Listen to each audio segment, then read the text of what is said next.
রাষ্ট্রপতি বিলে সম্মতি প্রদান, অ্যাসেন্ট টু বিল। রাষ্ট্রপতির স্বাক্ষর ছাড়া কোনো বিল আইনে পরিণত হয় না। পার্লামেন্টের উভয় কক্ষে পাশ হওয়ার পর প্রত্যেকটি বিলকে রাষ্ট্রপতির স্বাক্ষরের জন্য পাঠাতে হয়।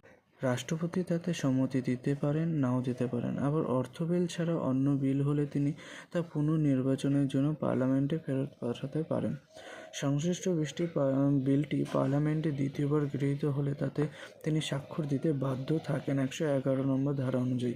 কিন্তু অর্থ বিল পুনর্নির্বাচনের জন্য ফেরত পাঠানো যায় না। সংবিধান সংশোধনী বিলে রাষ্ট্রপতির সম্মতি দিতে বাধ্য। রাষ্ট্রপতির পকেট ভেটো। রাষ্ট্রপতি কোনো বিলে সম্মতি বা অসম্মতি জ্ঞাপন না করে বা সংসদে ফেরত না পাঠিয়ে বিলটিকে অনির্দিষ্টকাল চেপে রাখতে পারেন। রাষ্ট্রপতির এই ক্ষমতাকে পকেট ভেটো বলে। তবে সংখ্যাগরিষ্ঠ ভোটে বিলটি পুনরায় পার্লামেন্টে গৃহীত হলে পার্লামেন্ট রাষ্ট্রপতির সম্মতি